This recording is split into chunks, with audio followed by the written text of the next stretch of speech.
আমি আবারও বলছি, ছেলেরা, বাবারা, আপনাদেরকেও বলি, যাদের স্ত্রী, সন্তান, ছেলে মেয়ে হারাম গুনার মধ্যে লিপ্ত, নামাজ নাই, সেজদা নাই, যার ঘরে বাপ মা জীবিত, অথচ 16 বছরের ছেলে, 18 বছরের ছেলে, স্ত্রী, কন্যা এক ওয়াক্ত নামাজ পড়ে না, 365 দিন কোনোদিন ফজরের নামাজ পড়ে না, ওই মা ব্যর্থ, ব্যর্থ, ব্যর্থ, ব্যর্থ।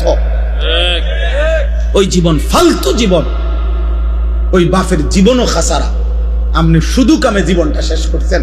এই খাট পালং সোফা দিয়া ইডি মানুষের গনেও না, টাইলস টাইলস এগুলো আপনি দেখাই না, টাইলসের মধ্যে মানুষের মুতে, পেশাবখানার টাইলসে মানুষের মুতে, টাইলস এটা কোনো দেখানোর কিছু না, টাইলস কোনো আশ্চর্য কিছু না, টাইলস কোনো আসমান থেকে নাজিল হইছে না। অতএব আপনি বিল্ডিং দেখান কীর্তেন, সোফা আসমান থেকে নিয়ে আসছে না কোরআন আসছে?